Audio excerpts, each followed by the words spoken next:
சங்கீதம் 51 சங்கீதம் 11 வசனத்தில் நாம் இப்படி வாசிக்கிறோம். தாவீதினுடைய சங்கீதம் 11 வசனத்தை வாசிப்போம். இந்த வசனத்தை மிகவும் சங்கீதக்காரன் எவ்வளவு பயத்தோடு கூட இந்த வசனத்தை சொல்லியிருக்கிறாருங்கிறத நாம் மேற்போக்காய் நாம் பார்த்துடாம இருக்கணும். உமது சமூகத்தை விட்டு என்னை தள்ளாமலும் உமது பரிசுத்த ஆவியை என்னிடத்திலிருந்து எடுத்துக்கொள்ளாமலும். அதனுடைய சீரியஸ்னஸ் என்ன? பரிசுத்த ஆவி ஒரு மனுஷனை விட்டு போயிடுச்சு அப்படின்னா அவனுடைய நிலைமை என்னவா இருக்கும்? தேவன் தம்முடைய சமூகத்திலிருந்து ஒரு மனுஷனை தள்ளிட்டாருன்னா அவனுடைய நிலைமை என்னவா இருக்கும் அப்படிங்கிறதை தாவீது உணர்ந்தவனாய் இந்த வசனத்தை எழுதியிருக்கிறார். கிட்டத்தட்ட ஒரு 13 வருஷம் சவுலோடையே கூட இருந்து அவனுடைய டார்ச்சர் அவனுடைய தாங்க முடியாதபடிக்கு அவனுடைய கைக்கு விலகி விலகி விலகி விலகி விலகி தப்பித்து ஓடினவன். சவுலும் பரிசுத்த ஆவியினால் அபிஷேகம் பண்ணப்பட்ட மனுஷன். தேவனுக்கு விரோதமாய் பாவம் செய்து பெருமையினாலும் கீழ்ப்படியாமையினாலும் தேவ சமூகம் அல்லது பரிசுத்த ஆவி அவனை விட்டு விலகின பொழுது அவன் எவ்வளவாய் அவன் பாடுபட்டான், எவ்வளவாய் அவன் பிசாசினால் அலங்கழிக்கப்பட்டான், அவன்கிட்ட இருந்த ஸ்பிரிட் என்ன அப்படிங்கிறதெல்லாம் கூடவே இருந்து தாவீது அவனை பார்த்தபடினால், ஆண்டவரே இப்ப நான் ஒரு வீழ்ச்சியில் விழுந்துட்டேன், சவுல் கீழ்ப்படிந்து உம்முடைய சமூகத்திலிருந்து தள்ளப்பட்டது போல, பரிசுத்த ஆவியானவர் எடுபட்டது போல, இப்ப நான் ஒரு வீழ்ச்சியில விழுந்து எனக்கும் இந்த கதி ஏற்பட்டுருமோ, உம்முடைய சமூகத்திலிருந்து நான் தள்ளப்பட்டுருவனோ, பரிசுத்த ஆவியானுடைய அபிஷேகம் என்னை விட்டு போயிடுமோ, ஐயோ அந்த நிலைமை எனக்கு வேண்டாம். அவனுடைய நிலைமை என்னன்னு நான் பார்த்தேன், கூடவே இருந்து பார்த்தேன், அவனுக்கு ஏற்பட்ட கதியை பார்த்தேன். இந்த நிலைமை எனக்கு ஏற்பட்டக்கூடாது. எதை வேணாலும் செய்யுங்க ஆண்டவரே, என்னை அடிச்சிருங்க, என்னை அடிங்க, என் பிள்ளைகளை வேணாலும் அடிங்க, என்ன அடிங்க, எனக்கு வியாதியை கொடுங்க, என் ராஜ்யத்தை வேணுனாலும் கூட எடுத்துருங்க, உம்முடைய சமூகத்தை மட்டும் என்னை தள்ளிடாதீங்க, உம்முடைய ஆவியின் இடத்திலிருந்து எடுத்துக்கொள்ளாதீங்க அப்படிங்கிற ஸ்பிரிட்ல தான் 11 வசனத்தில் எழுதுறார். சும்மா ஒரு மேற்போச்சா அப்படி எழுதிட்டு போயில, என்னை தள்ளிடாதீங்க, பரிசுத்தாவே இடாது. ஏன்னா அது என்னங்கிறது அவருக்கு தெரியும். கூடவே இருந்து சவுலை பார்த்த அப்படின்னால் அவர் அப்படி எழுதியிருக்கிறார். நாம் இந்த மாலை வேளையிலும் நாம் இந்த ஒரு உணர்வோடு கூட வேதத்தில் நிறைய மனுஷர்கள் பரிசுத்த ஆவியானுடைய அபிஷேகத்தை இழந்தவர்கள் உண்டு. சிம்சோன் தன்னுடைய நசரே விரதத்தை களைந்து போட்டு உலகத்திற்குள்ளாக போய், உலக சிநேகத்திற்குள்ளாக போய், பாலியத்துக்கு எடுத்த இச்சைக்குள்ளாக போய் தன்னுடைய அபிஷேகத்தை இழந்த மனுஷன். வாய்ப்பு உண்டு. பணத்திற்கு பின்னாக போய் பிலேயாம் போன்றதான தீர்க்கதரிசிகள் எல்லாம், தேமா, ஜூடாஸ், இவர்கள் எல்லாரும் பணத்திற்கு பின்னாக போய் தங்களுடைய அபிஷேகத்தை இழந்த மனுஷர்கள். லூசிபர் பெருமையினால், தன்னுடைய முரட்டாட்டத்தினாலும் பெருமையினாலும் அபிஷேகத்தை இழந்த லூசிபர், சவுல் போன்றவர்கள் எல்லாம் இப்படியெல்லாம் நாம் வேதத்தில் நாம் வாசிக்கிறோம். ஸோ இந்த மாலை வேளையிலே நாம் ஜாக்கிரதையாக இருக்க வேண்டிய சில பகுதிகள், அதில் ஒரு விஷயத்தை நாம் பெருமையாக இருக்கும் பொழுது, நம்ம உயர்த்தும் பொழுதெல்லாம் தேவனுடைய அபிஷேகத்துக்கு நமக்கு சம்மந்தம் கிடையாது.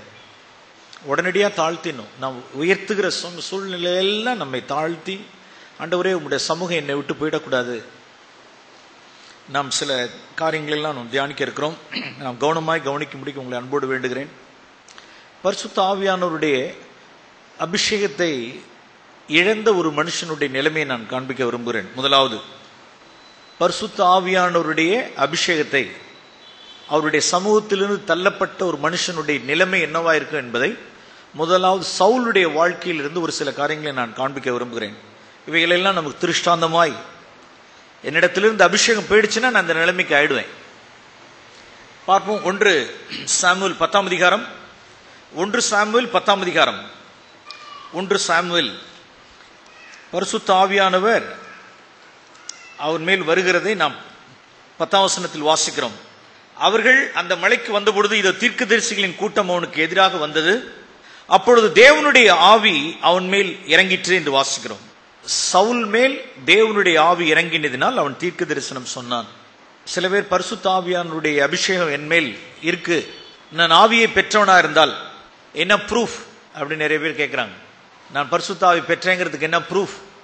இங்கே இதே அதிகாரத்திலே, இந்த அதிகாரத்திலே ஒரு 2 ப்ரூஃப் காண்பிக்க விரும்புகிறேன். பரிசுத்த ஆவியானவருடைய அபிஷேகம், தேவ ஆவியை பெற்ற மனுஷனுக்கு இருக்கக்கூடிய ஒரு 2 அடையாளங்கள் நாம் இங்கே வாசிக்கிறோம். 1 சாமுவேல் 10ஆம் அதிகாரத்தில் 20ஆம் வசனத்தில் வாசிக்கிறோம். சாமுவேல் இஸ்ரவேலின் கோத்திரங்களை எல்லாம் சேர பண்ணின பின்பு பெஞ்சமின் கோத்திரத்தின் மேல் சீட்டு விழுந்தது. அவன் பெஞ்சமின் கோத்திரத்தை அதனுடைய குடும்பங்களின்படியே சேர பண்ணின பின்பு மாத்திரி குடும்பத்தின் மேலும் அதிலே கீசின் குமாரனாகிய சவுலின் மேலும் சீட்டு விழுந்தது. அவனை தேடின பொழுது அவன் அகப்படவில்லை. யார் அகப்படவில்லை? வாசிச்சவன் யார் அகப்படவில்லை? சவுல் அகப்படவில்லை. அவனை ராஜாவாக்க அவனை தேடுறாங்க. பரிசுத்த ஆவியானவருடைய அபிஷேகம் அவன் மேல் வந்தது. தேவ ஆவியானவர் மேல் இறங்கினார். சாமுவேல் முடிவு பண்ணிட்டார், இவனை இந்த கீசின் குமாரனாகிய சவுலை அவன் மேல் சீட்டு விழுந்தது, அவனை ராஜாவாக்கு முடிக்க அவனை அழைச்சிட்டு வாங்கப்பா, அவனுக்காக ஜோமெல்லாம் அப்படிங்கும் பொழுது அவனை தேடி தேடி தேடி தேடி பார்த்தார்கள். அவனோ சொல்லுங்க அகப்படவில்லை. அதாவது ஓடி ஒளிஞ்சுக்கிட்டார். என்னை விட்டுருங்க, நான் ராஜாவா இருக்க விரும்பல, நான் அரசால விரும்பல, நான் ஆளுகை செய்ய விரும்பல, எனக்கு அதுல ஜீரோ டிசையர், ஜீரோ. நான் ஆளுகை செய்யணும், நான் ராஜாவா இருக்கணும், நான் அதிகாரம் பண்ணணும், மைக்க பிடிக்கணும், எல்டரா இருக்கணும், ஆலோசனை சொல்லணும், அதிகாரம் பண்ணணும், ஜீரோ டிசையர். பரிசுத்த ஆவியானவருடைய அபிஷேகத்தை பெற்ற மனுஷனுக்கு அது அவனுக்கு டிசைரா இருக்காது, அவனுக்கு விருப்பமா இருக்காது. அவனை தேடி கண்டுபிடித்தார்கள். தேடி தேடி பார்த்து ஒண்ணு கிடைக்கலங்கிறப்ப சீட்டு போட்டு கடைசியில ஆண்டவரே எங்கதான் சவுல் இருக்கான்னு சொல்லிட்டு விசாரித்த பொழுது தட்டுமுட்டு ஜாமான்கள் வைத்திருக்கிற இடத்தில் அவன் ஒளித்திருக்கான். அவனை தேடி கண்டுபிடிச்சிட்டு வாங்க. கர்த்தர் வெளிப்படுத்தாத பட்சத்தில் அவனை கண்டே பிடிச்சிருக்க முடியாது, அந்த அளவுக்கு ஒளிஞ்சுக்கிட்டான். இது ஒரு நாடகம் நடிக்கல அவன். எப்படி நடிக்கலன்னா, நீ என்ன தேடுற மாதிரி நீங்க தேடுங்க, நான் இந்த பின்னால ஒளிஞ்சுக்கிறேன், அப்படியே என்ன தேடுற மாதிரி இந்த பாரு இங்க இருக்காரு பாரு சவுலு, வா அப்படின்னு நான் மறைஞ்சுக்கிட்டேன், ஒளிஞ்சுக்கிட்டேன். நோ இப்படி எல்லாம் நடிக்கல, ஆக்ட் பண்ணல. ரியலாவே ஒளிஞ்சுக்கிட்டார். எனக்கு வேண்டாம், டிசைரே கிடையாது. அவனை வலுக்கட்டாயமா இழுத்து பிடிச்சிட்டு வந்து நீ தான் ராஜாவா இருக்கணும், உன் மேலதான் சீட்டு விழுந்துச்சு, கர்த்தர் உன்னதான் அபிஷேகித்தார், இந்தா நீ ராஜ்யபாரம் பொறுப்பேடு அப்படிங்கிற ஸ்பிரிட் தான் பரிசுத்த ஆவியானவர் பெற்ற மனுஷனா இருப்பான். இங்க கீழே வாசிக்கிறோம், அதுல 22ஆம் வசனத்துல வாசிக்கிறோம். அவன் இனி இங்கு வருவானா என்று அவர்கள் திரும்ப கர்த்தரிடத்தில் விசாரித்த போது அவன் தளவாடங்கள் இருக்கிற இடத்திலே ஒளித்துக் கொண்டிருக்கிறான் என்று கர்த்தர் சொன்னார். அப்புறமேல அவன் அழைத்து கொண்டு வந்தார், அங்கே இருந்து அவனை அழைத்து கொண்டு வந்தார்கள் அப்படின்னு வாசிக்கிறோம். ஓகே, இன்னொரு அடையாளம், பரிசுத்த ஆவியானவருடைய அபிஷேகம் ஒரு மனுஷன் மேல் இருக்கிறது என்றால் அவனுடைய அடையாளம் பாருங்க. இன்னொரு அடையாளம், இப்படிதான் இப்படிலாம் நம் அடையாளம் உடையவர்களா இருக்கணும்னு பார்க்கணும். அந்நிய பாஷை பேசுறோமான்னு பார்க்க கூடாது. அந்நிய பாஷை பேசுறோமா, ஆடுறோமா, பாடுறோமாங்கிறது, கொண்டாட்டம் போடுறோமாங்கிறது தட்ஸ் நாட் தி ஸ்பிரிட். பரிசுத்த ஆவியானுடைய அபிஷேகம் இருக்கு அப்படின்னா, அருமையான வாலிப பிள்ளைகள், நான் உங்களுக்கு ஒரு வார்த்தையை சொல்றேன், மறைச்சுக்குவாங்க. ஒளித்துக் கொள்ற spirit, that's a spirit of holy ஸ்பிரிட்னுடைய ஒரு மார்க். பரிசுத்த ஆவியானுடைய அபிஷேகம் இருக்கு அப்படின்னா தங்களை ஒளித்துக் கொள்ற ஸ்பிரிட், மறைத்துக் கொள்ற ஸ்பிரிட். இந்த அதுக்கு நேர்மாறாய் உலகத்தில் இருக்கிற ஸ்பிரிட் என்ன ஸ்பிரிட் அப்படின்னா, லுக் அட் மீ, என்னை பார், என் அழகை பார், என் ட்ரெஸ்ஸை பார், என் ஹேர் ஸ்டைலை பார், நான் இங்க வலிச்சு வச்சிருக்கிறத பார், நான் இங்க வலிச்சு வச்சிருக்கிறத பார், நான் இங்க வலிச்சு வச்சிருக்கிறத பார். That's a spirit. Jezebel spirit. தன்னை காண்பிக்கிறதும் உயர்த்துகிறதும் தன் அழகை காண்பிக்கிறதும் சரீரத்தை காண்பிக்கிறதும்.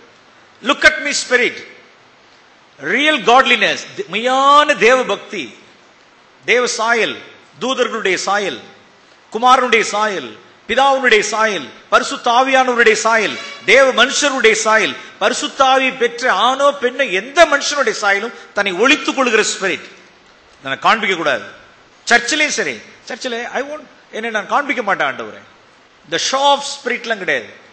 சர்ச்சிலையும் கிடையாது, வெளியிலையும் கிடையாது, ஜாதி ஜனத்திலையும் கிடையாது, எங்கேயுமே கிடையாது. கீழே அதே 1 சாமுவேல் 10ஆம் அதிகாரம், இப்படி இருந்த சவுல் இப்படி ஆனான். 27ஆம் வசனத்தில் வாசிக்கிறோம். பேலியாளின் மக்கள், அதாவது வீணா போனவன், இந்த சவுலா நம்மை ரட்சிக்க போகிறவன் என்று சொல்லி அவனுக்கு காணிக்கை கொண்டு வராமல் அவனை அசட்டை பண்ணினார்கள். அவனுக்கு விரோதமாய், கேவலமாய், அற்பமாய் அவனுக்கு விரோதமாய் பேசினார்கள். அவனோ முடிச்சிருங்க, என்ன சவுண்டா, காது கேளாதவன் போல் இருந்தான். காதெல்லாம் இருக்கு, உழுவாது. நம்ம பாஷையில சொன்ன செவுடு, என்னது செவிட செவுடி. பரிசுத்த ஆவியானவருடைய அபிஷேகம் நம்ம மேல் இருக்குமானால், பழைய உடன்படிக்கையில் மேல இருந்தது, புதிய உடன்படிக்கையினுடைய பரிசுத்த ஆவியானுடைய அபிஷேகத்தை உள்ள பெற்றிருக்கிற நாம், இந்த காதலை என்ன பேசினாலும் சரி, எவ்வளவு கேவலமா பேசினாலும் சரி, அவமானமா பேசினாலும் சரி, மரியாதை கட்டத்தனமா பேசினாலும் சரி, எதுவுமே உழுவாது. காது கேளாதவன் போல் இருந்தான். Praise the Lord. நல்ல நல்ல அடையாளம் இதெல்லாம். ஒரு வீட்டில் இருக்கிறோம், கணவன் மனைவி பிள்ளைகள், அல்லது கூட்டு குடும்பமா இருக்கு, அல்லது வேலை ஸ்தலமா இருக்கும், ஒரு சபையில் இருக்கும், ஏதோ ஒரு வார்த்தை நாம் இடரும்படியாய், ஒரு கனவீனப்படுத்துகிறதான ஒரு வார்த்தை, காயப்படுத்துகிறதான ஒரு வார்த்தை, ஒரு மரியாதை கட்டத்தனமா அவமானமா பேசும் பொழுது, இந்த பரிசுத்த ஆவியானவர் மேல் அபிஷேகம் இருக்கிற ஒரு மனுஷனுக்கோ, ஒரு சகோதரனுக்கோ, ஒரு சகோதரிக்கோ காது கேட்காது, காதுல உழுவாது, உள்ளார போகாது, புறம்பே ஒன்று போய் அவனை தீட்டுப்படுத்தாது, அவனை கலங்கடிக்காது. அவன் காது கேளாதவன் போல இருந்தான். இதெல்லாம் இப்படிதான் நாம் பரிசுத்த ஆவியானவருடைய அபிஷேகம் நம்மகிட்ட இருக்கான்னு பார்க்கணும்.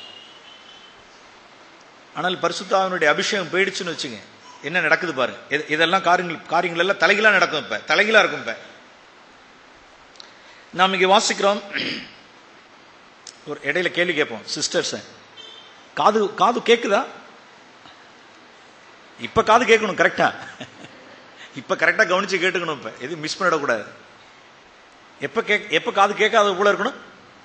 எப்ப அத்தான் அல்லது மாமா வித்தியாசமா பேசும் பொழுது, அல்லது வீட்டில் அத்தை மாமா, அல்லது நம்ம பெத்த பிள்ளைகளே ஏதோ ஒன்று பேசும் பொழுது காது கேளாதது போல் இருந்தான்.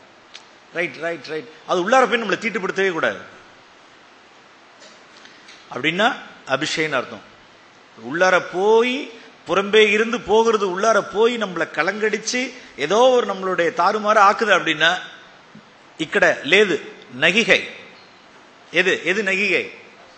பரிசுத்தாவில் லேது. இங்க நாம் இங்க வாசிக்கிறோம் 1 சாமுவேல் 16ஆம் அதிகாரம். 1 சாமுவேலின் புஸ்தகம் 16ஆம் அதிகாரம் 14வது வசனம். 1 சாமுவேல் 16:14. கர்த்தருடைய ஆவி சவுலை விட்டு நீங்கினார். பேட். சவுலை விட்டு கர்த்தருடைய ஆவி சவுலை விட்டு நீங்கினார்.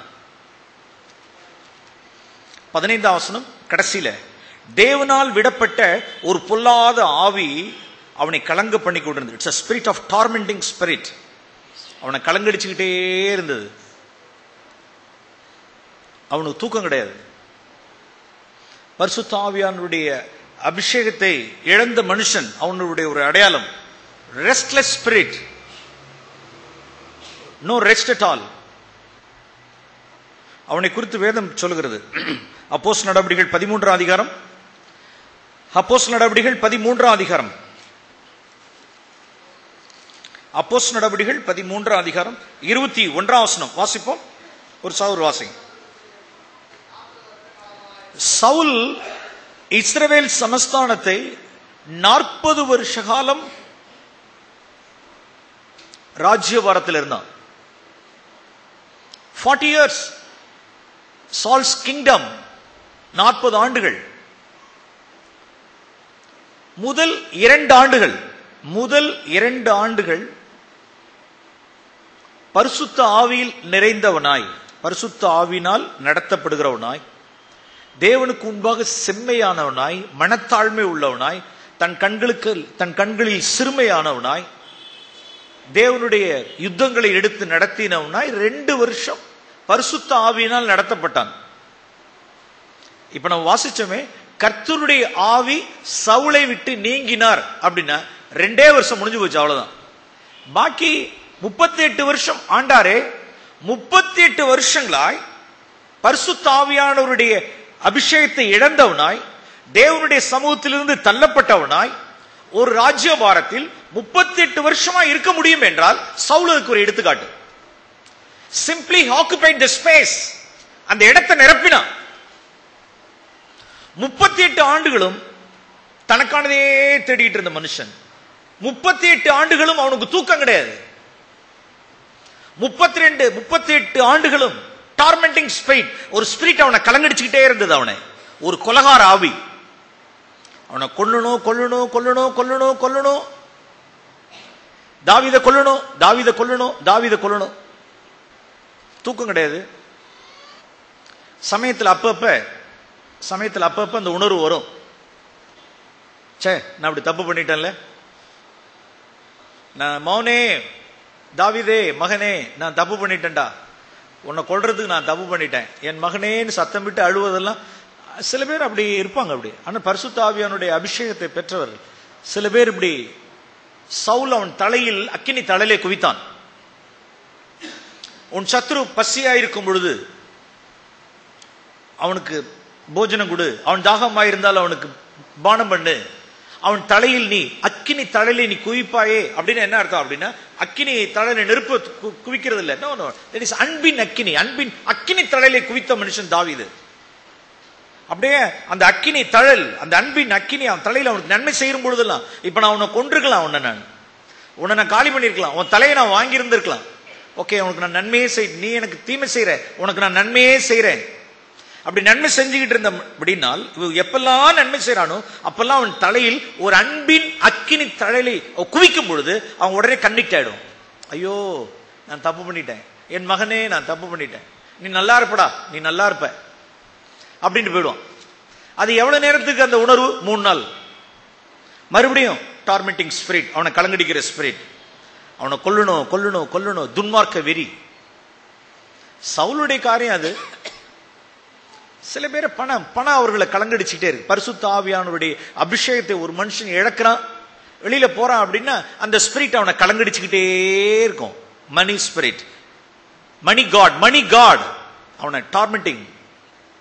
சிம்சோனே அந்த செக்ஸ் ஸ்பிரிட், பாலியத்துக்கு அடுத்ததான செக்ஸ் ஸ்பிரிட், பரிசுத்த ஆவியானுடைய அபிஷேகம் போகுது அப்படின்னா இந்த டார்மெண்டிங் ஸ்பிரிட் அவனை கலங்கடிக்குது. துன்மார்க்க ஆவி. இன்னும் இன்னும் இன்னும் இன்னும் இன்னும் இன்னும் அதிகமான லேடிஸ், இன்னும் லாட்ஜுக்கு போகணும், இன்னும் லாட்ஜுக்கு போகணும், இன்னும் லாட்ஜுக்கு போகணும். பணம், துன்மார்க்க வெறி, இன்னும் இன்னும் இன்னும் இன்னும் இன்னும் மனுஷருடைய கணம் கணம் கணம் கணம். தட்ஸ் ஸ்பிரிட், கலங்கடிக்கிறதான ஸ்பிரிட். அவனுக்கு ஏது தூக்கம்? இங்க வாசிக்கிறோம், அவன் வாயில பரிசுத்த ஆவியினுடைய அபிஷேகம் இழந்த ஒரு மனுஷன். 1 சாமுவேல் 20ஆம் அதிகாரம், 1 சாமுவேலின் புஸ்தகம் 20ஆம் அதிகாரம், அவன் வாயில வர்ற வார்த்தைகளை பாருங்க. 1 சாமுவேல் 20ஆம் அதிகாரம் 30ஆம் வசனத்தில், அப்பொழுது சவுல் யோனத்தான் மேல் கோபம் உண்டவனாகி அவனை பார்த்து, இரண்டகமும் மாறுபாடும் உள்ளவனின் மகனே. இதான் திட்டுறது, ஸ்கோல்டிங். அப்படின்னா தன் மனைவிய ரெண்டகம் மாறுபாடு உள்ளவனின் மகனே அப்படின்னா, O sinful man of son of sinful woman அப்படின்னா யார் ஒய்ஃப கேவலமா சொல்றாரு அப்படின்னா, யார் ஒய்ஃப? ரெண்டகமும் மாறுபாடு உள்ளவளின் மகனே அப்படின்னா தாம் அவனை சொல்லி அவங்க அம்மாவை இழுத்து பேசுறாரு. கெட்ட வார்த்தைகளை பேசுறாரு. ரெண்டகமும் மாறுபாடு உள்ளவளின் மகனேன்னா தன்னுடைய மனைவிய, ஜோனத்தானுடைய தாய கேவலமா சொல்லி திட்டான் தாம் அவனை. இன்னும் மவனே, நீனு உங்க அம்மா உன்னை ஆற்றா பெத்தா, நீ என்கிட்ட பிறந்த, நீ எனக்கு மௌனா இருந்த நீ எப்படி இருக்கணும்? ஈசாயினுடைய மௌனுக்கு பின்னால போயிட்டு இருக்கிய, தாவீதுக்கு பின்னால போற. யாரா தாவீது, யாரா ஈசாய்? நீ யார் பெத்த மவன்? யார்கிட்ட பெத்த நீ? உங்க அம்மா யார்கிட்ட பெத்தா? ஓ காட், பரிசுத்த ஆவி போயிடுச்சு. பரிசுத்த ஆவி ஒரு மனுஷனை விட்டு போயிடுச்சு அப்படின்னா இவ்வளவு கேவலமா கீழ்த்தரமா பேசுவோம். இவ்வளவு கேவலமாய் கீழ்த்தரமா மனைவியை இழுத்து, மனைவியை கேவலமா பேசி, பிள்ளைகளை கேவலமா பேசி, இன்னும் சில பேர் இன்னும் நம்ம மத்தியில நான் பரிசுத்த ஆவி பெற்ற அபிஷேகம் சொல்லிவிட்டு ஒண்ணும் பண்ண முடியாது அப்படின்றான்னு வச்சுக்க. ஷேம். தன் பிள்ளைகள்கிட்டையும் தன்னுடைய மனைவியினிடத்திலையும் அக்கம் பக்கத்தில் உள்ளவர்கிட்டையும் சகோதர சகோதரிகள் இடத்திலையும் வெளியிலையும் ஜாதி ஜனத்துக்கிட்டையும் பஸ்லையும் ஏறப்பையும் இறங்குறப்பையும் இந்த வார்த்தையை பயன்படுத்துகிறவன் பரிசுத்த ஆவியுடைய அபிஷேகம் இருக்கு. அப்படி ஒரு கெட்ட வார்த்தை, பரிசுத்த ஆவியை துக்கப்படுத்தாதிருங்கள் அப்படின்னு இருக்கு. பரிசுத்த ஆவியானவரை துக்கப்படுத்தாதிருங்கள். கெட்ட வார்த்தை ஒன்றும் வாயிலிருந்து புறப்பட வேண்டாம். கெட்ட வார்த்தை ஒன்றும் வாயிலிருந்து புறப்பட வேண்டாம். கேட்கிறவர்களுக்கு பிரயோஜனம் உண்டாகும்படிக்கு பக்தி விருத்தி உள்ள வார்த்தைகளை நாம் பேச கடவோம். பரிசுத்த ஆவியானவரை துக்கப்படுத்த வேண்டாம். இப்படி எல்லாம் பயன்படுத்தினா இன்னும் உலகத்துல என்னென்ன கேவலமான வார்த்தைகள் இருக்கோ எல்லா வார்த்தையும் பயன்படுத்தினான் இவன் பேசுறான். ரெண்டகும் மாறுபாடு உள்ள உன் மவனே அப்படின்னா that's the meaning. O son of sinful woman, நீ எனக்கு பிறந்த மௌனடா. நீ எனக்கு மௌனம், எனக்கு பிறந்த மௌனா இருந்தா நீ ஏன் பின்னால வரணும்? அவனுக்கு பின்னால சுத்திட்டு இருக்க. உங்க அம்மா யார்டா பெத்தா? That's the meaning. பரிசுத்த ஆவி போயிடுச்சு. பரிசுத்த ஆவி போயிடுச்சுன்னா இப்படி வாயில் வார்த்தைகள், தரங்கிட்ட வார்த்தைகள் வரும். வாயில எல்லாம் கண்ட்ரோல் கிடையாது. No control. ஹோலி ஸ்பிரிட் இல்ல அப்படின்னா இதுல கண்ட்ரோல்லாம் கிடையாது. 1 சாமுவேல் 18ஆம் அதிகாரம், 1 சாமுவேலின் புத்தகம் 18ஆம் அதிகாரம் 7ஆம் வசனத்தில் வாசிக்கிறோம். அந்த ஸ்திரீகள் ஆடி பாடுகையில் சவுலுக்கு 1000 மார்க், தாவீதுக்கு 10,000 மார்க் என்று முறையாக பாடினார்கள். சவுல் கொன்றது 1000, தாவீது கொன்றது 10,000 என்று முறையாக பாடினார்கள். அந்த வார்த்தை சவுலுக்கு என்னவா இருந்தது? சவுலுக்கு விசனமா இருந்தது. கேட்க சைக்கிள என்ன, எனக்கு மார்க் 1000, அவனுக்கு மார்க் 10,000. நாம் ஏற்கனவே சொன்னோம், பரிசுத்த ஆவியின் மேல இருந்தப்ப என்ன கேட்கல சொல்லுது? காது என்ன செய்யல? காது கேட்கல. புகழ்ந்து பேசினாலும் சரி, இகழ்ந்து பேசினாலும் சரி, எது உள்ளார போவாது, எதுவுமே உள்ளார போவாது. இப்ப அபிஷேகம் போயிடுச்சு. அபிஷேகம் போனதுக்கு அப்புறம் பரிசுத்த ஆவியானவரை விட்டு எடுபட்டதுக்கு பிறகு இப்ப காது ஓபன் ஆயிடுச்சு. மனுஷீகமான தன்னுடைய காதுகள் இப்ப ஓபன் ஆயிடுச்சு. இப்ப காது கொடுக்கறான். என்ன பேசுறாங்க, என்ன பாட்டு பாடுறாங்க? இந்த பாட்டு அவனை உயர்த்தில பேசுறாங்க. என்னால தாங்க முடியாது, எனக்கு எரிச்சலா இருக்கு. எனக்கு 1000 மார்க், அவனுக்கு 10,000 மார்க்கா? என்னால தாங்க முடியாது. இல்ல, உன்னை விடக்கூடாது, அவனை நான் விட மாட்டேன். That's a spirit. இன்னும் கீழே பின்னால கூட வாசிக்கிறோம் 12ஆம் வசனத்துல, கர்த்தர் தாவீதோடு கூட இருக்கிறார் என்றும் தன்னை விட்டு விலகி போனார் என்றும் சவுல் கண்டு, தன்னை விட்டு விலகி போனார் என்று சவுல் கண்டு யாருக்கு பயப்பட ஆரம்பிச்சிட்டான்? இப்ப யாருக்கு? That's a spirit of fear, fearfulness. பயப்படுற ஆவி. எந்த சமயத்துல நமக்கு என்ன நடக்கும்னு தெரியாது. பயம், கலங்கடிக்கிற ஆவி, வாயில கெட்ட வார்த்தைகள், காதுல கண்டது கெட்டதெல்லாம் உழுவுது. ஓ காட். இன்னும் யார் எது பேசிக்கிட்டு இருந்தாலும் சரி, நம்ம இங்க வாசிக்கிறோம் 22ஆம் அதிகாரம், 1 சாமுவேலின் புத்தகம் 22ஆம் அதிகாரம், 1 சாமுவேல் 22ஆம் அதிகாரம் 8ஆம் வசனத்தில் வாசிக்கிறோம். எனக்கு விரோதமாய் நீங்க எல்லாரும் எனக்கு விரோதமாய் கட்டுப்பாடு பண்ணி கொண்டது என்ன? ஈசாயின் மகனோட என் குமாரன் உடன்படிக்கை பண்ணும் பொழுது என் செவிக்கு அதை ஒருவனும் வெளிப்படுத்தவில்லை. எனக்காக பரிதாபப்படுறதுக்கு ஒருத்தம் கூட இல்லையா? எவ்வளவு ஒரு சுய பரிதாபம். எனக்காக பரிதாபப்படுறதுக்காக ஒருத்தனும் இங்க இல்லையா? எனக்கு விரோதமா இங்க ஏதோ சதித்திட்டம் நடக்குது. இங்க எவ்வளவு ஒரு insecurity. That's a spirit of insecurity. யாராவது 4 பேர் பேசிட்டு இருந்தாங்கன்னா இவங்க என்ன பத்தி தான் என்ன செஞ்சிட்டு இருக்காங்க, பேசிட்டு இருக்காங்க. ஏதோ என்ன பத்தி தான் பேசிட்டு இருக்காங்க. அங்க என்ன நடக்குதுன்னு சொல்லி ஒட்டு கேட்டு வந்து எனக்காக சொல்றதுக்கு ஒருத்தம் கூட இல்லை. என் மேல பரிதாபப்படுறதுக்கு ஒருத்தம் கூட கிடையாது. ஒரு சுய பரிதாபம், ஒரு இன்செக்யூரிட்டி, ஒரு பயம், ஒரு கொலகார ஆவி, ஒரு பொறாமையின் ஆவி, ஒரு எரிச்சல், கெட்ட வார்த்தைகள், எல்லாத்துக்கும் முத்தாய்ப்பாய் 1 சாமுவேல் 28ஆம் அதிகாரம், 1 சாமுவேலின் புஸ்தகம் 28ஆம் அதிகாரம்.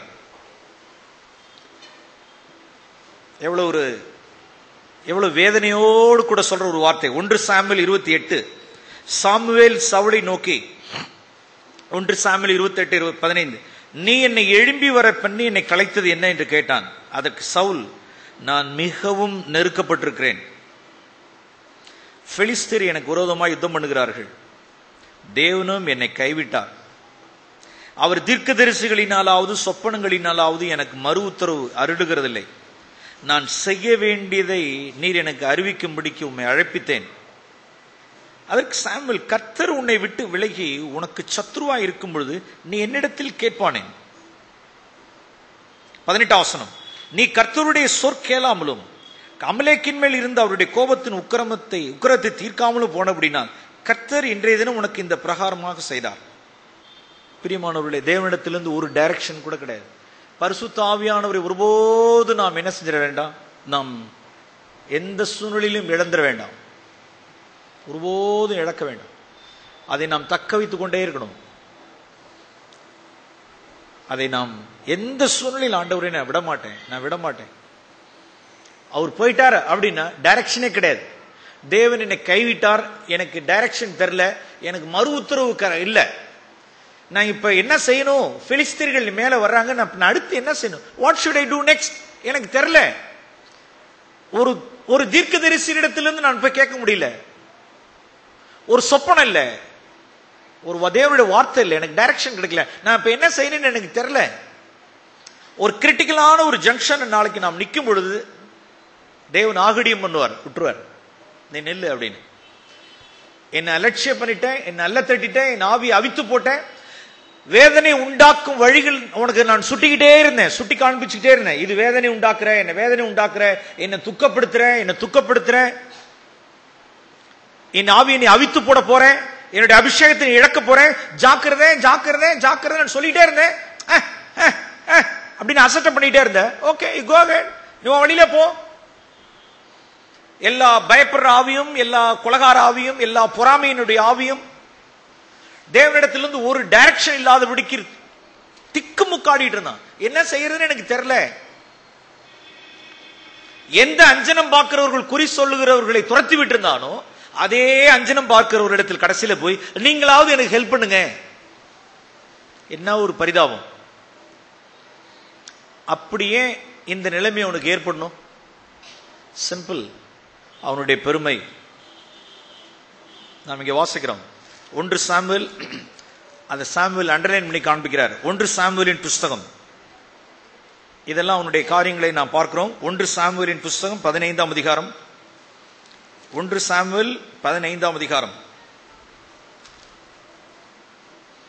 1 சாமுவேல் 15ஆம் அதிகாரம் 17வது வசனத்தில் சாமுவேல் ஒரு அபிஷேகத்தை இழந்த தேவனுக்கு விரோதமான ஒரு மனுஷனிடத்தில் சொல்லுகிற வார்த்தை, சவுலே கேளும், நீர் உம்முடைய பார்வைக்கு சிறியவராய் இருந்த போது அல்லவோ கர்த்தர் உம்மை இஸ்ரவேலின் மேல் ராஜாவாக அபிஷேகம் பண்ணுவித்தார். நீர் உம்முடைய பார்வையில் சிறியவராய் இருந்த போது அல்லவோ. அருமையானவர்களே, எனக்கும், இவைகள் உங்களுக்கு மாத்திரம் இல்லை, எனக்கும் இங்குள்ள சகோதரர்களுக்கு, வாலிபர்களுக்கு, யாவருக்கும், நாம் நம்முடைய பார்வையில் எப்ப சிறியவர்களா இருக்கிறோமோ அப்பதான் அபிஷேகம். நாம் நம்முடைய பார்வையில எப்ப பெரியவர்களா இருக்கணும்னு நினைக்கிறோமோ, உயர்த்தணும்னு நினைக்கிறோமோ, நான் யானை போல குதிரை போல இருக்கணும்னு நினைக்க கூடாது. ஆண்டவரே, நான் சிறியவனாய், ஒரு எறும்பு போல, ஒரு சிறிய எறும்பு தான். யானை குட்டி போட்டா ஒரு சைஸ்ல இருக்கு.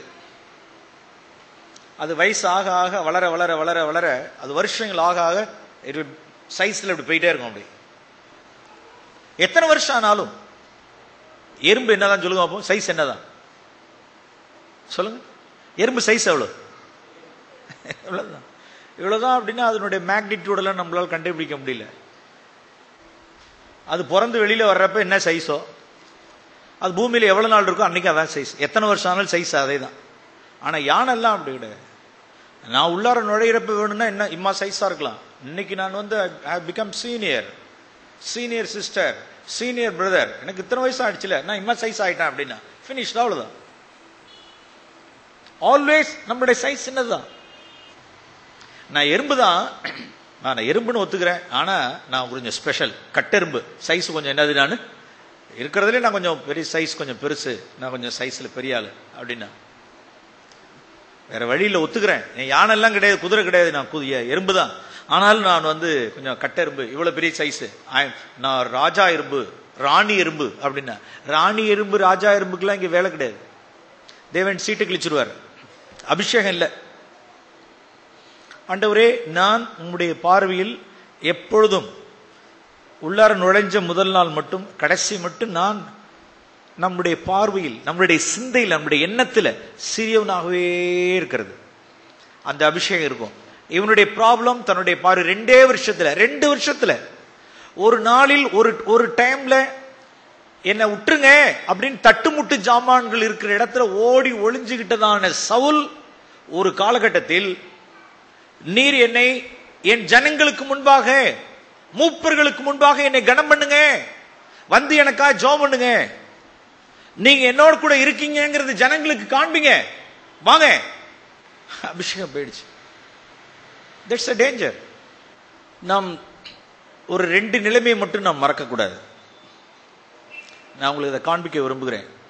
நம்முடைய நிலைமையை தேவன் நம்முடைய ஆவிக்குரிய நிலைமை, ஸ்பிரிச்சுவலாகவும் சொல்ல விரும்புகிறேன், எர்த்லிக்குரிய பூமிக்குரிய காரியங்களை சொல்ல விரும்புகிறேன். இன்னைக்கு நாம் சகோதரனா இருக்கலாம். நான் வேதத்திலிருந்தே உங்களுக்கு காண்பிக்க விரும்புகிறேன். இதை அப்போஸ்தலன் எப்படி நேர்த்தியா சொல்கிறார். 1 தீமோத்தேயு, சீக்கிரம் திருப்போம்.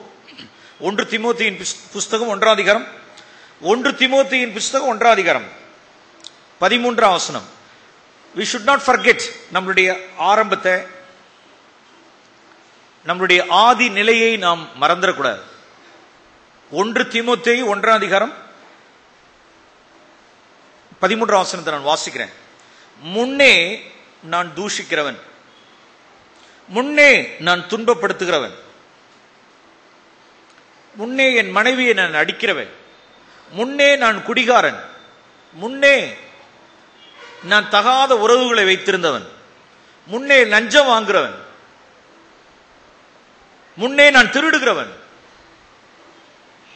பலவிதமான இன்பங்களுக்கும் இச்சைகளுக்கும் துன்மார்க்கத்துக்கும் நான் அடிமைப்பட்டு கிடந்தவன், நான் துராக்கிரதகன், முன்னே தூஷிக்கிறவன், முன்னே துன்பப்படுத்துகிறவன், முன்னே கொடுமை செய்கிறவன், ஆனாலும் அறியாமலும் அவிசுவாசத்தினாலும் அப்படி செய்தபடினால் நான் இரக்கம் பெற்றேன். அப்படிங்கிறத அவர் எதை மறக்கல அப்படின்னா, தன்னுடைய ஃபார்மர் ஸ்டேட், ஏர்லி ஸ்டேட் அவர் மறக்கல.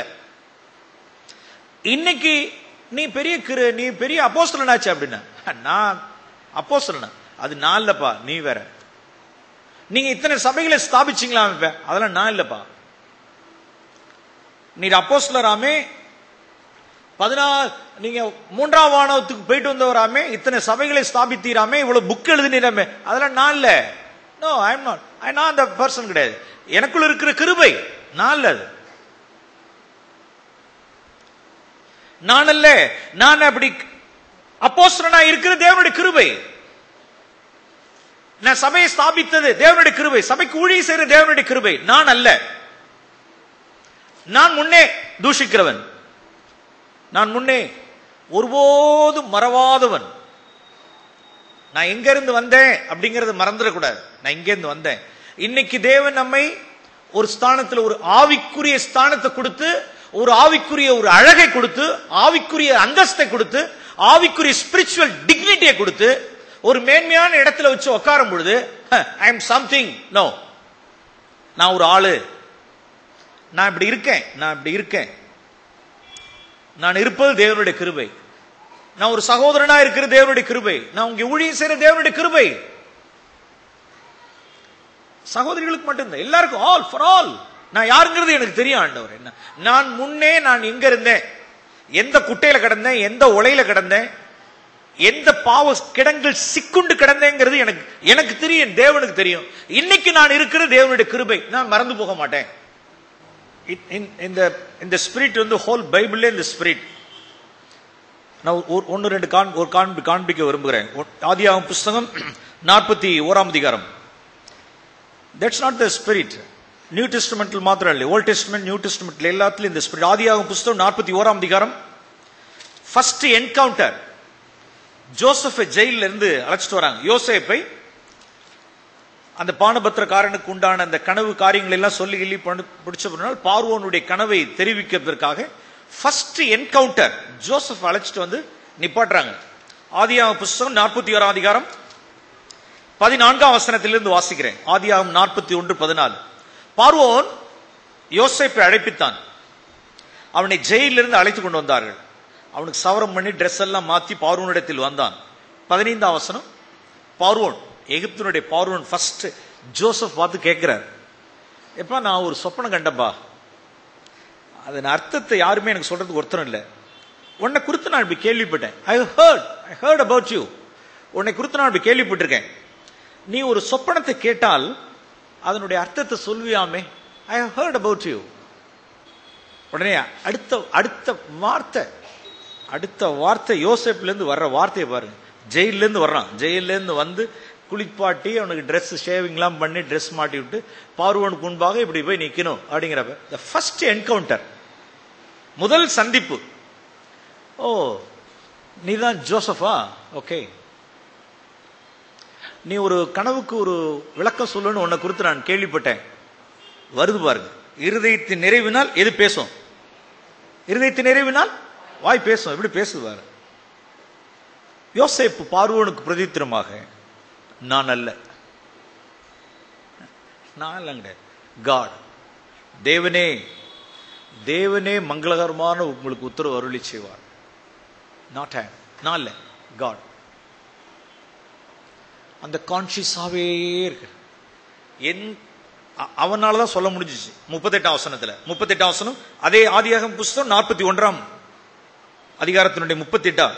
பார்வோன் தன் ஊழியக்காரரை நோக்கி, தேவ ஆவியை பெற்ற இந்த மனுஷனை போல வேற ஒருத்தனும் இல்ல.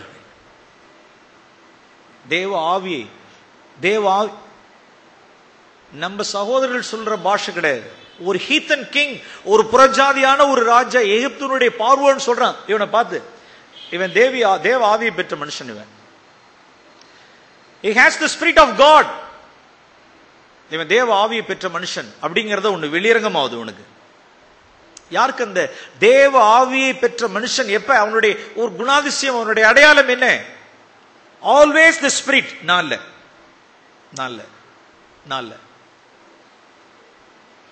கடன் இல்லாம ஒரு வாழ்க்கை வாழ்றீங்களாமே அப்படின்னு உங்களை கேட்கிறாங்கண்ணே. அம்மா சிஎஃப்சி இல்ல, அப்புறம் நான் கடன் இல்லாம தான் வாழ்வோம் அப்படின்னா முடிஞ்சு போச்சு. வருது இப்ப அடுத்து ஒரு பெரிய செலவு ஒண்ணு வரப்போகுது. இப்ப எதுக்குள்ள விழுந்துட வேண்டியதா? இப்ப எதுக்குள்ள? கடல்ல விழு. ஆண்டவரே, கடன் இல்லாம ஒரு வாழ்க்கை வாழ்றோம்னா அது நாங்க இல்ல ஆண்டவரே, உங்களுடைய கிருபை. பிள்ளைகள்லாம் குடும்பமா சர்ச்சுக்கு வர்றாங்களாமே அப்படின்னா, அம்மா அப்புறம் உலகத்தில் உள்ள பிள்ளைகளை அவ்வளோ நம்ம பிள்ளைகள் இருக்கோம், நாங்க வளர்த்திருக்கோம்ல அப்படின்னு முடிஞ்சு போச்சு. இன்னும் ஒரு வாரம் 10 நாள், இன்னும் 1 மாசம் 2 மாசம், உங்க பையன் ஏதோ ஒரு பொண்ணோட லவ் பண்ணிக்கிட்டு இஸ்துக்குன்னு போறானாமே 2 வீலர்ல, முடிஞ்சு போச்சா? வெயிட்டிங், காத்துக்கிட்டு இருக்குன்னு அர்த்தம். நான் பிள்ளைய வளர்த்தேன், நான் ஆளாக்குனேன், நான் குடும்பம் பண்ணேன், என் புருஷனை என்னத்துக்கு சேர்த்தி, என் புருஷனை என்னத்துக்கு சேர்த்தி, நான் தான் இந்த வீட்டுல நான் தான் பாடுபட்டேன், நான் தான் கஷ்டப்பட்டேன். ஐயோ, இது எப்படிதான் புடுங்கி எடுக்கிறதுனே தெரியல. இது எவ்வளவு ஆழமாய் வேறு விட்டுருக்கிறது. இந்த நான் வளர்த்தேன், நான் குடும்பத்தை நிறுத்தினேன், நான் இது செஞ்சேன், அதை செஞ்சேன், நான் நிப்பாட்டினேன், நிறுத்தினேன். அவன் இயற்கையா இருக்கிறான். யோசேப்புக்கு அது இயற்கையா இருக்கு. அவனை கூட்டிட்டு வந்து இப்ப நான் என்ன கேள்வி கேட்பான், நான் என்ன சொல்லுவேன்னு சொல்லிட்டோம், யோசனை பண்ணிட்டுலாம் வரல. எப்ப அவனை குறித்து நான் கேள்விப்பட்டனே, அப்படியா? நோ, காட், நாட் ஐ, நான் இல்லை. பால், நீங்க எப்படியாமே? ஐயோ, நான் கிடையாது, காட். நான் யாருங்கிறது எனக்கு தெரியும். நான் யாருங்கிறது எப்படி தெரியும்? எனக்கு தெரியும். நான் முன்னேங்கிறது எனக்கு தெரியும். இது ஆவிக்குரிய ஸ்டேட் மாத்திரம் இல்ல, even in the earthly status we should not forget our past. ஆதியாகம புஸ்தகம் 32ஆம் அதிகாரம், ஆதியாகம புஸ்தகம் 32ஆம் அதிகாரம். தேவ மனுஷருடைய வார்த்தை இப்படிதான் இருக்கும். 10ஆம் வசனத்தில் வாசிக்கிறோம். ஆதியாகம புஸ்தகம் 32ஆம் அதிகாரம். அடியேனுக்கும் தேவரீ காண்பித்த எல்லா தயவுக்கும் எல்லா சத்தியத்துக்கும் நான் எவ்வளவேனு பாத்திரவன் அல்ல. நான் கோலும் கையுமாய் இந்த யோர்தானை கடந்து போனேன். இப்பொழுது இவ்விரண்டு பரிவாரங்களை நான் உடையவனானேன். பிரியமானவர்களே, தட்ஸ் எ ஸ்பிரிட். நான் கோலும் கையுமாய். நான் ஆரம்பத்தில் எப்படி இருந்தேன்னு எனக்கு தெரியும். இன்னைக்கு தேவனை தேடின அப்படின்னால், நான் தேவனை அண்டிக் கொண்ட அப்படின்னால், தேவன் நமக்கு ஒரு ரட்சிப்பை அருளினதால், தேவனுடைய ராஜ்யத்தை தேடின அப்படின்னால், அவருடைய நீதியை தேடின அப்படின்னால், தேவன் நமக்கு சில ஆசீர்வாதங்களை கொடுத்து, சில வேலையை கொடுத்து, மனைவி பிள்ளைகளை கொடுத்து, காரியங்கள்லாம் கொடுத்து ஆசீர்வதிக்கும் பொழுது, ஆண்டவரே நான் எப்படி இருந்தேன்னு எனக்கு தெரியும். நான் ஒரு கோளு கை தடிமா இருந்தேன். நான் ஆரம்பத்தில் எப்படி இருந்தேன்னு எனக்கு தெரியும். இன்னைக்கு என்னை இவ்வளவா எங்களை ஆசீர்வதிச்சிருக்கீங்களே ஆண்டவரே, இதுக்கு நான் பாத்திரம் அல்ல. நான் அதை மறக்கல ஆண்டவரே. மறக்கிறவர்கள் நன்றி கெட்டவர்கள், அவருடைய இருதயம் இருளடைந்துரும்.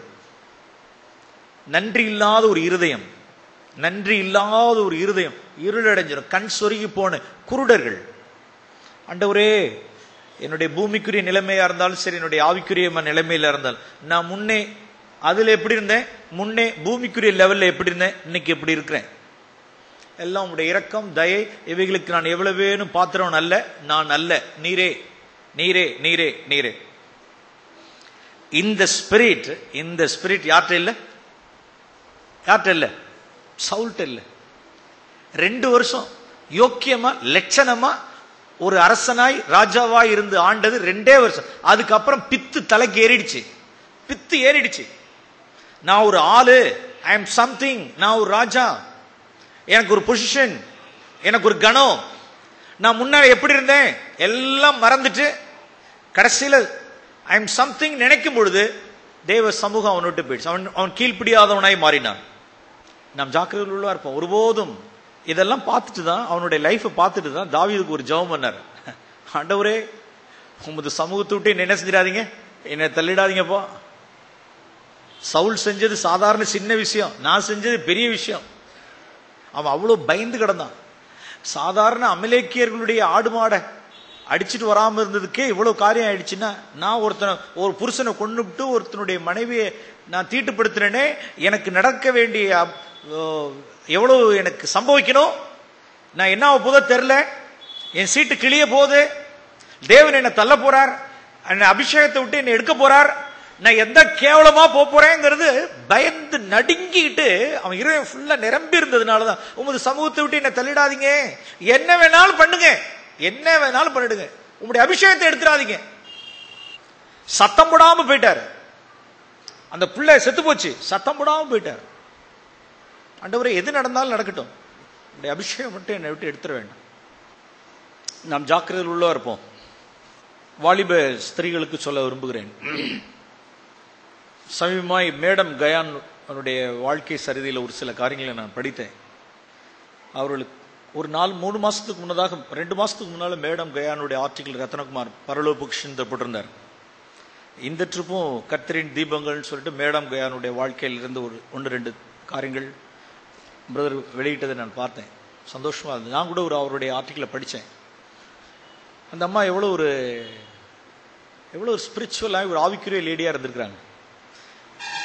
1600 பாரிஸ் மாநகரத்தில் வாழும் பொழுது அவரை குறித்து சொல்லும் பொழுது அவருடைய குறித்த எழுத்தாளர்கள் இப்படி எழுதுறாங்க. பாரிஸ்ல அந்த அம்மா போறாங்க, அந்த வீதியில ஏதாவது போறாங்க அப்படின்னா, ஒவ்வொரு ஆண்மகனும் செகண்ட் லுக், ரெண்டாவது லுக் விடாம இருக்க மாட்டானா. அப்படின்னா அந்த அம்மாவனுடைய அழகை பார்த்துங்க. அவ்வளோ ஒரு பியூட்டிஃபுல் லேடி, இளம் பிராயத்தில் உண்டான வயதுல. அதே எழுத்தாளர் இப்படி எழுதுறார், பாரிஸ்ல அவன் வாழ்ந்த நாட்கள்ல இன்னொரு லேடியே, பெண்பாளரே பொறாமைப்படத்தக்கதான அளவுக்கு அவ்வளவு பியூட்டிஃபுல்லா இருப்பாங்க மேடம் கயான். அவர்களுக்கே தன்னை குறித்த ஒரு அட்மிரேஷன், நான் இவ்வளவு பியூட்டிஃபுல்லா இருக்கேன், இவ்வளவு பியூட்டிஃபுல்லா இருக்கேன் அப்படின்னு தன்னைத்தானே அவங்களே வியந்து போற்றுக்கொள்றது. எப்பெல்லாம் தேவ சமூகத்துக்கு அவங்க போறாங்களோ அப்பெல்லாம் தன்னுடைய அழகு குறித்ததான ஒரு யோசனைகள் அவங்களுக்கு அப்படியே பாரமா இருந்து, ஆண்டவரே நான் உங்களுடைய சமூகத்தில் வர முடியல, நான் என்னுடைய சமூகத்துக்கு வர்றேன், என்னை குறித்து ஜனங்கள் பேசுறது சொல்றது, ஆம்பளையானுங்க பார்த்தது, என்னை ஃபாலோ பண்ணது, லேடிஸ் என்னை பத்தி பேசுறது, நான் என்னுடைய அழகு குறித்து, இதே தான் உங்களுடைய சமூகத்தில் வந்து நினைக்கிறேன். ஆண்டவரே நான் ரொம்ப பெருமை அடைஞ்சிடறேன், என்னுடைய அழகினால் என் இருதயம் மேட்டிமையாவது, என்னுடைய அழகினால் என் இருதயம் மேட்டிமையாவது, இது லூசிஃபருடைய ஸ்பிரிட், இது எனக்கு வேண்டாம். லார்ட், அதான் உங்களுடைய prayer, Lord you take away, Lord you take away my pride, என்னுடைய பெருமையின் இடத்திலிருந்து எடுத்து போடுங்க அப்படின்னு ஜெபம் பண்றாங்க.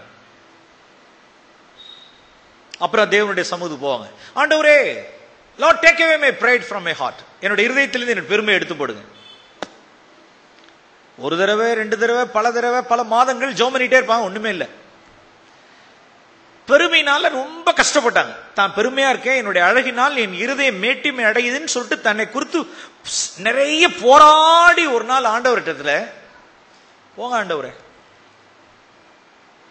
You are not strong enough, you are not strong enough to take away my pride அப்படின்னா உங்களுக்கு வக்கு இல்ல, என் பெருமையை எடுத்து போறதுக்கு உங்களுக்கு பலன் இல்ல. 3 மாசமா 6 மாசமா நான் ஜெபம் பண்ணிட்டே இருக்கேன், என் பெருமையை எடுத்து போடுங்க, என் பெருமையை எடுத்து போடுங்கன்னு ஜெபம் பண்ணிட்டே இருக்கேன், ஒன்னும் கேட்கவும் மாட்டேங்கிறீங்க. You are not strong enough, என் பெருமையை எடுத்து போறதுக்கு உங்களுக்கு வக்கே இல்ல, உங்களுக்கு லாய்க்கு இல்ல. Oh God, God answered, God answered her prayer.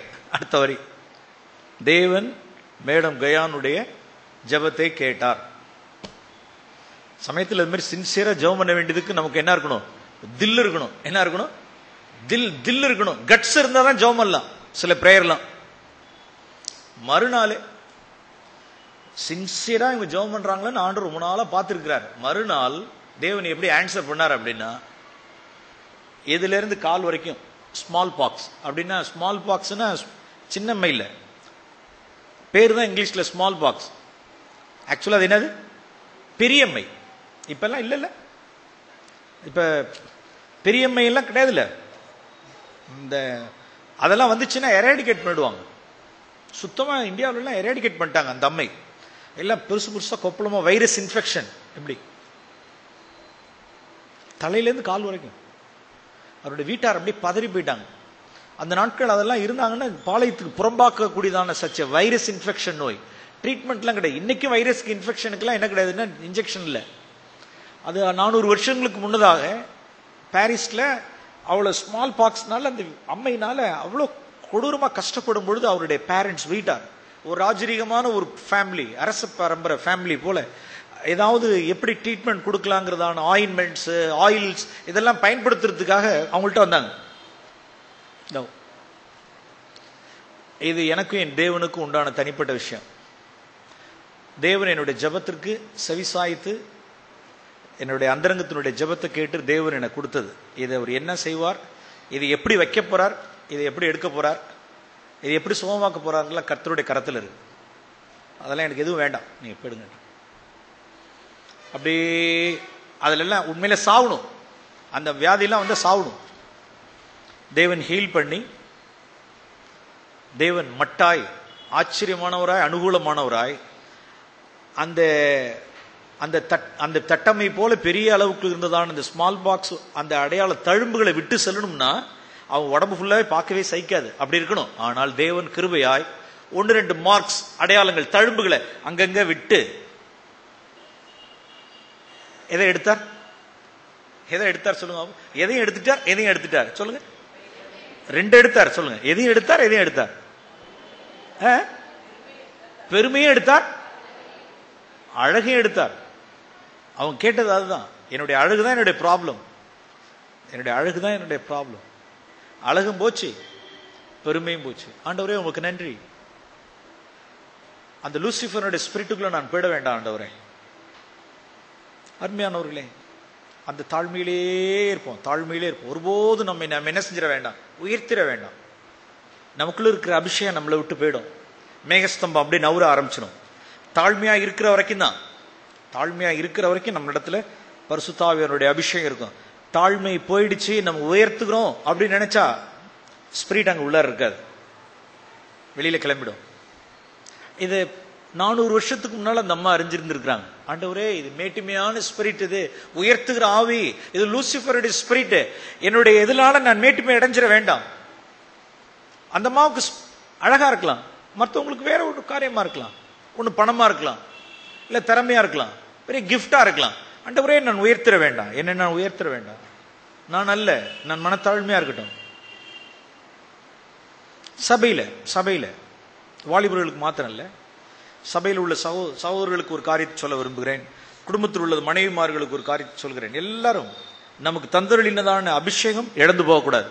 நாம் மனத்தாழ்மையாய், நாம் இங்கே வாசிக்கிறோம், அப்போலோவை குறித்து நாம் வாசிக்கிறோம்.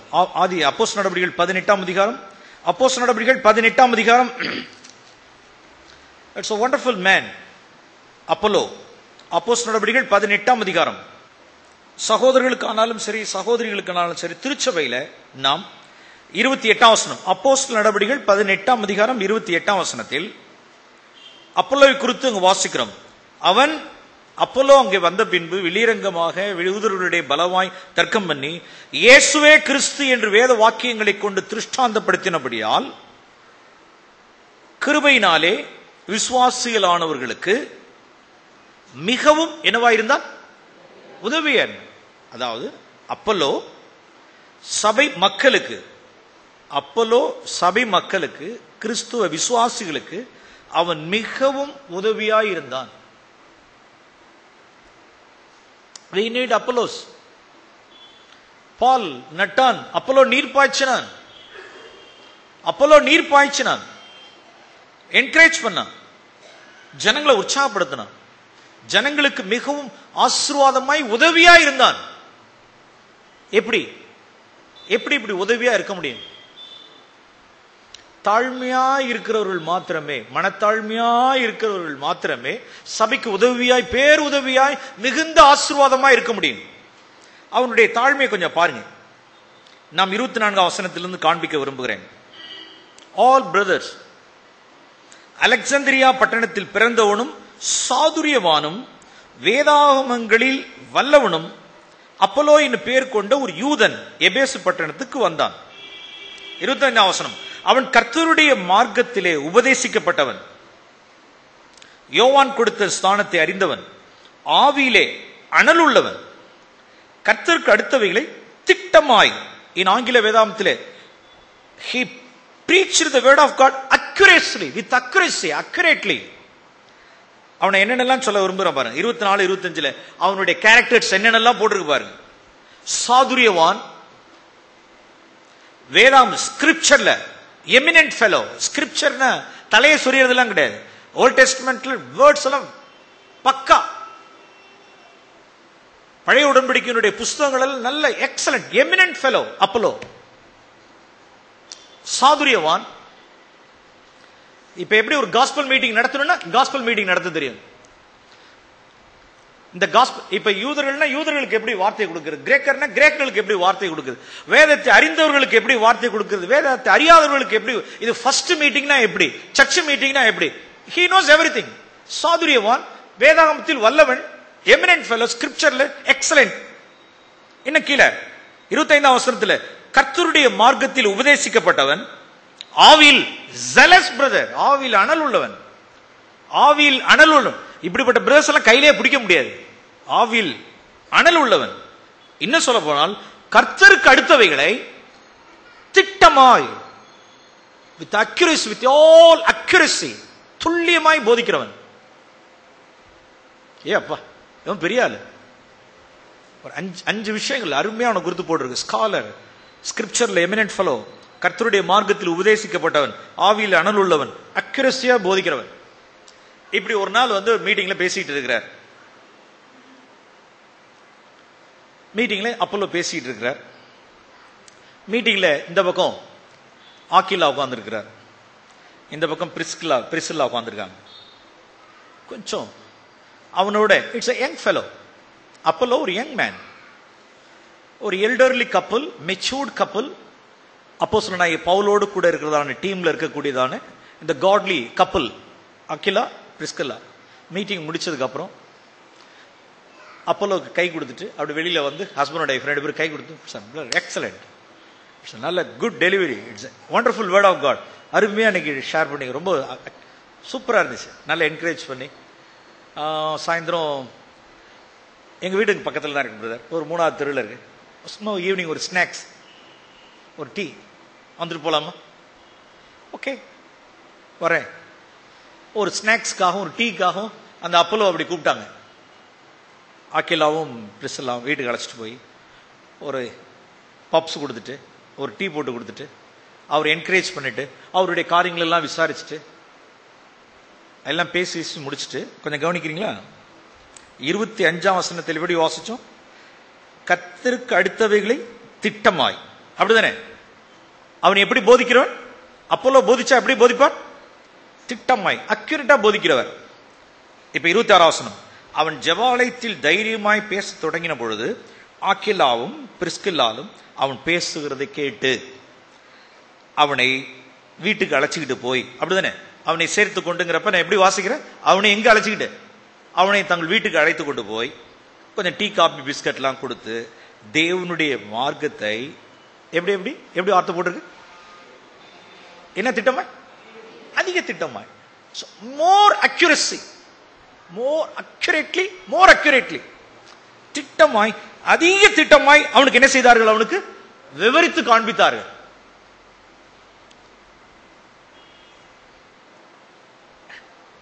அவங்க யாரா அப்படின்னா பைபிள் ஸ்காலர்லாம் கிடையாது, அவங்க பைபிள் ஸ்காலரும் கிடையாது, பைபிள் காலேஜும் படிச்சவங்க கிடையாது.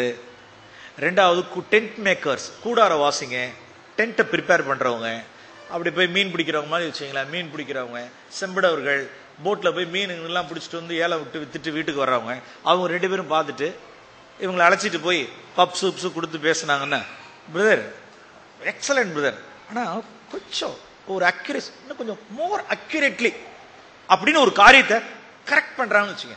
இன்னும் திட்டமாய் இப்படி தேவனுடைய காரியங்கள் இருக்கு பிரதர் அப்படிங்கும் பொழுது, நீங்க என்ன பெரிய ஆளா? நான் யார் தெரியுமா? நான் ஸ்காலர் தெரியுமா? நான் சாதுரியவான் தெரியுமா? நான் அனல் உள்ளவன் தெரியுமா? நான் எப்படி எப்படிலாம் பேசிருக்கேன் தெரியுமா? சும்மா மீன் பிடிக்கிறவனும் டென்ட் மேக்கரும் வந்து நீங்க வார்த்தை வசனத்தெல்லாம் இப்படி எனக்கு தெரியும், ஐ நோ பிரதர் அப்படின்னா யார் அட்ரஸ் இல்லாம போயிருப்பார் சொல்லுங்க? யாரே இந்த வார்த்தை இருக்காது. பவுல் நட்டான், சொல்லுங்க, பவுல் நட்டான் டேஷ் நீர் பாய்ச்சினான் இருக்கும். யார் நீர் பாய்ச்சினான் இருக்காது. அப்போலோ நீர் பாய்ச்சினான் இருக்காது. அப்போலோ மினிஸ்ட்ரி ஆண்டு தூக்கி கிழிச்சு யாருக்கோ கொடுத்திருப்பாரு. It's a teachable. ஓகே, பேசுங்க, சொல்லுங்க, எனக்கு சொல்லுங்க. ஓ காட், மனத்தாழ்மையாய், எவ்வளவு டேலண்ட் இருக்கட்டும், ஆவியில எவ்வளவு ஜீல் இருக்கட்டும், dear brothers, dear young brothers, எவ்வளவு அக்யூரேசியா தேவனுடைய வார்த்தை பேசினாலும், எவ்வளவு ஆவியில அனலா இருந்தாலும், எவ்வளவு சாதுரியவானா இருந்தாலும், வேதாகமத்தில் எவ்வளவு எமினன்ட் ஃபெலோவா இருந்தாலும், எவ்வளவு கர்த்தரால் உபதேசிக்கப்பட்டு எவ்வளவு ஊழியத்தில் பிரயோஜனம் உள்ளவர்களா இருந்தாலும், யாராவது ஒரு காரியத்தை இன்னும் கொஞ்சம் விவரிச்சு ஒரு காரியத்தை சொல்றாங்கன்னா, ஓகே பிரதர் ப்ளீஸ் நான் ஏற்றுக்கொள்றேன். ஓ காட், இத மாதிரி நான் அதை பார்த்தது இல்லையே, நல்ல வெளிச்சமா இருக்கே, கரெக்ட் பண்ணிக்கிறேன் பிரதர், இது நல்லது. ஒரு காரியத்தை ஒன்றும் இல்லை, எவ்ரி திங் இஸ் கரெக்ட், ஒரு சின்ன ஒரு கரெக்ஷன். Okay brother, thank you. அபிஷேகம் இருக்குமா இருக்காதா? அதை ஏற்றுக்கொண்டு அந்த கரெக்ஷனை ஏற்றுக்கொள்ளுகிற இடத்தில் அபிஷேகம் தங்குமா தங்காதா? நீங்க தான் சொல்லணும். தங்கும். அவர்கள் சபைக்கு என்னவா இருக்க முடியும்? பேர் உதவியாய், மிகுந்த உதவியாய் இருக்க முடியும். அவரிடத்தில் அபிஷேகம் என்றென்றைக்கு நிலைச்சு நிற்கும். கடைசியா ஒரே ஒரு காரியம், ஒரு 5 நிமிஷத்துல நான் முடிக்க விரும்புறேன். அருமையான சகோதரிமார்கள், சீக்கிரம் திருப்புங்க. 2 ராஜாக்களின் புஸ்தகம். தேவனுடைய அபிஷேகம் நம்மோடு கூட இருக்கணும் அப்படின்னா, ஆவியானவர் இந்த இடத்துல ஒரு அருமையான ஒரு சகோதரிய உள்ளார மறைச்சு ஒளிச்சு வச்சிருக்கிறார். 2 ராஜாக்களின் புஸ்தகம் 4ஆம் அதிகாரம். 2 ராஜாக்கள் 4ஆம் அதிகாரம்.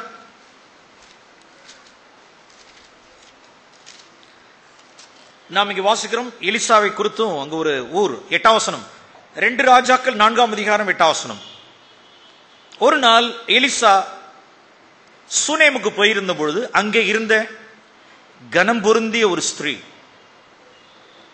யார குறித்து வெயிட் கொடுத்திருக்கு அப்படின்னா, வேதம் யார வெயிட் கொடுக்குது அப்படின்னா, மனைவியானவளுக்கு ஒரு நல்ல ஒரு வெயிட்டான ஒரு ஸ்திரீ, கனம் பொருந்திய ஸ்திரீ.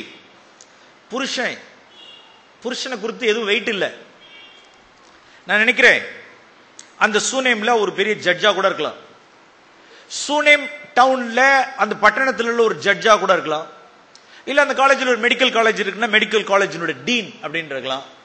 இல்ல ஒரு பெரிய ஒரு மாவட்ட அலுவலகம் இருக்குன்னா ஒரு IAS ஆபீசரா கூட வச்சிருக்கலாம். ஒரு காலேஜ் இருக்குமானால் ஒரு பெரிய லெக்சரரா கூட இருக்கலாம், ஒரு ப்ரொஃபஸரா இருக்கலாம். சச்சிய கனம் பொருந்திய ஸ்திரீ. அவருடைய பொசிஷன் ஹை ஹானரபிள் பொசிஷன், நல்ல சம்பாத்தியம், நல்ல ஃபேமிலி பேக்கப், ஹை பேக்கப், நல்ல ஹை சொசைட்டி, நல்ல இன்கம், ஹானர், பணம் எல்லாம் இருக்கு. புருஷனை குறித்து என்னென்ன அட்ரஸே இல்ல. அந்த லேடி, அந்த கனம் பொருந்திய ஸ்திரீ தான் புருஷனிடத்துல ஒரு கேள்வி கேட்கிறா.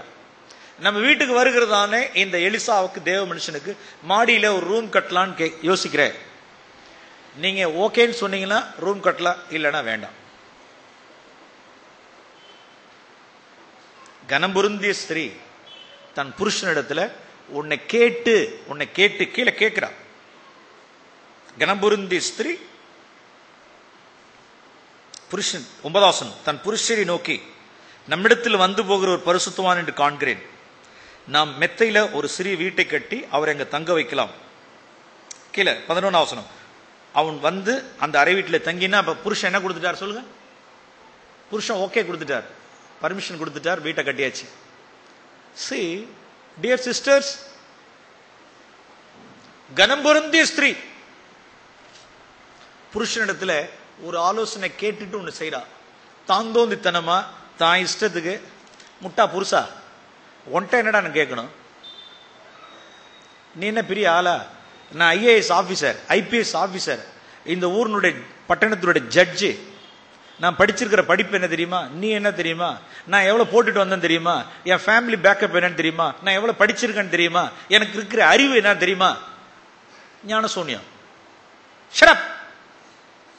நான் முடிவு பண்ணிட்டேன், மாடியில நான் ரூம் கட்டுறேன் அப்படின்னா. பரிசுத்த ஆவியானோட அபிஷேகம் அங்க இருக்கும், அவருக்கு சம்பந்தமே கிடையாது. இவளெல்லாம் பிள்ளை பெறாத ஒரு மலடி. எலிசா கேட்கிறார், என்ன செய்யலாம் அவளுக்கு அப்படின்னு. அவளுக்கு பிள்ளை இல்லைன்னா ஓகே, ஏற்ற காலத்துல நீ பிள்ளை கொடுப்ப. she can bring forth fruit. இப்படிப்பட்டவர்கள் தான், இவர்கள் தான் கனி கொடுக்க முடியும். என்ன பொசிஷன்ல இருந்தாலும் சரி, நான் ஹை பொசிஷன்ல இருந்து ஹானரபிள் சிஸ்டரா இருந்தாலும், கனம் பொருந்தியவனா இருந்தாலும், என் புருஷன் கனவீனமா இருந்தாலும் நான் கனப்படுத்துவேன். என் புருஷனுக்கு அடங்கி இருப்பேன், எதிர்த்து பேச மாட்டேன், முரட்டாட்டம் பண்ண மாட்டேன், நான் கீழ்ப்படிந்து இருப்பேன் சொல்லுகிறவர்கள் பரிசுத்த ஆவியினால் கனி கொடுக்க முடியும். பரிசுத்த ஆவியினால் கனி கொடுக்க முடியும். இதுக்கு நேர் மாறாய் மீகால், வேதத்துல கான்ட்ராஸ்டா பைபிள்ல மீகாலை குறித்து சொல்லியிருக்கு. அவள் ராஜா விட்டு கண்ணுக்குட்டி. அவங்க அப்பா ராஜா, இஸ்ரவேல் சமஸ்தானம் முழுவதுக்கும் ராஜா. கனம் பொருந்திய மனைவி, கனம் பொருந்திய ஸ்திரீ மீகால். நான் ராஜா விட்டு கண்ணுக்குட்டி. புருஷன் உன்னை கட்டிக்கிட்டு போயா. பிள்ளை இல்லாதவளா இருந்தால் அவளால் கனி கொடுக்க முடியாது, பரிசுத்த ஆவியினால் கனி கொடுக்க முடியாது. அருமையானவர்களே, தேவ ஆவி நம்மிடத்தில் சம்பூர்ணமா என்னைக்கு இருக்கட்டும். தேவ சமூகத்தை நாம் இழந்துட வேண்டாம். தாவீதினுடைய நிலைமை சவுலை பார்த்துட்டு அவர் சொன்ன வார்த்தைகள் அதெல்லாம் ஒருபோது நம்மளுடைய வாழ்க்கையில அந்த சவுலுக்கு ஏற்பட்ட நிர்கதி நமக்கு ஏற்பட்டாதபடிக்கு நம் மனத்தாழ்மையா இருந்து சபையில சகோதரர்களா இருந்தாலும் சரி, சகோதரிகளா இருந்தாலும் சரி, வாலிபர்கள் பிள்ளைகளா இருந்தாலும் சரி, நாம் அந்த ஸ்பிரிட் போல மனத்தாழ்மையா இருந்து நம் முன்னிலைமை நான் மறந்துடாதபடிக்கு எந்த நிலைமையில் இருந்தாலும் தேவனுடைய கிருபையினால் நான் இருக்கிறேன்னு சொல்லிட்டு நம்ம நிறைய நம்ம என்ன செஞ்சிட்டு இருக்கோம். அப்ப நாம் தேவன் நம்ம திருச்சபையில் இருக்கிற அப்படினால், இந்த சிஎஃப்சி கிறிஸ்டியன் சர்ச்சஸ்ல நாம் இருக்கிற அப்படினால், வெளியில் உள்ளதான கிறிஸ்தவருடைய தரத்தை தர நம்மளுடைய தரம் அதிகமா இருக்கு. அவ்வளவு உண்மை உள்ளவர்களா இருக்கிறோம், அவ்வளவு நீதிபரர்களா இருக்கிறோம், அவ்வளவு நீதியை நாம் நடப்பிக்கிறோம், அவ்வளவு நியாயத்தை நடப்பிக்கிறோம். அதனால் நம்மை நாமே நாம் பஃப் ஆக முடியும், உயர்த்தி கொள்ள முடியும், நம்முடைய தலை பெருக்க முடியும். உடனடியே எந்த நீதியை செஞ்சிருந்தாலும் சரி தூக்கி எரிஞ்சிடணும், இப்பயே தூக்கி எரிஞ்சிடணும். ஆண்டவரே, நான் என்னுடைய சுய நீதியை உடையவனாயிராமல் நான் சுய நீதியை உடையவனாயிரும். ஆண்டவரே, இந்த கிரவுனை தூக்கி எரிஞ்சிடறேன். இப்படியே தூக்கி தூக்கி தூக்கி தூக்கி இப்ப எரிஞ்சுக்கிட்டே இருக்கணும். நமக்கு ஒரு நீதியின் கிரீடம் கொடுப்பார், நீதியின் கிரீடம் கொடுப்பாருன்னு நான் இன்னைக்கு நீதியை செய்யறேன், ஒரு நீதி செய்யற நியாயம். ஆண்டவரே, நான்ல ஐயோ இதை இப்பே நான் தூக்கி எரிஞ்சிடறேன். இந்த நீதி நடப்பிக்கிறதுனால உண்டான அந்த மகிமை கனத்தை எல்லாம் உம்மிடத்தில் பார்த்துல இன்னைக்கே யாரெல்லாம் தூக்கி தூக்கி தூக்கி தூக்கி அந்த நீதியின் கிரீடத்தை வீச எறிகிறார்களோ, சுய நீதியை உடையவனாயிராமல் கிறிஸ்து இயேசுக்குள் இருக்கிறேங்கிறதே எனக்கு போதும், கிறிஸ்துக்குள் இருக்கிறேங்கிறதே எனக்கு போதும், சபைக்குள்ள இருக்கிறேங்கிறதே எனக்கு போதும். இந்த நீதி நியாயத்தை நடப்பிக்கிறதுனால நான் நீதிமான் ஆயிட முடியாது. இந்த நீதி ஆண்டவரே, இது நான் என்னுடைய கிருபையில் உம்முடைய கிருபையினால் இருக்கிறேன். தூக்கி எறிகிறவர்களே நித்திய நியாய தீர்ப்பு நாளில் தேவனை சந்திக்கிற நாளில் அன்னைக்கு திடீர்னு அன்னைக்கு கிறிஸ்துவ பார்க்கும் பொழுது அந்த 24 மூப்பொருளும் அந்த கிரீடத்தை தூக்கி எறிகிறது போல அன்னைக்கு தூக்கி எறிய முடியும். இன்னைக்கு தூக்கி எறியாதவர்களுக்கு அன்னைக்கு என்னன்னு இந்த பாடம் தெரியாது. 24 மூப்பொருளும் they cast their crowns, தூக்கி எறிஞ்சாங்களாம். கிறிஸ்துவை தேவனை பார்க்கும் பொழுது தூக்கி எறிஞ்சாங்க. இது என்ன கிரீடம்? கிரீடம் அவர்களுக்கு கொடுக்கப்படுகிறது, நீதியின் கிரீடம். இந்த உனக்கு நீதியின் கிரீடம், உனக்கு நீதி கிரீடமா? கிறிஸ்துக்கு முன்னாலே தூக்கி எறியா. எப்ப அது?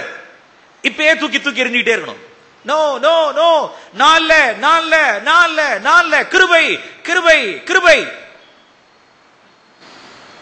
பரிசுத்த ஆவி அங்க நிற்கும். ஒருபோது நம்முடைய அபிஷேகத்தை நாம் இழந்துட வேண்டாம். ஆமென்.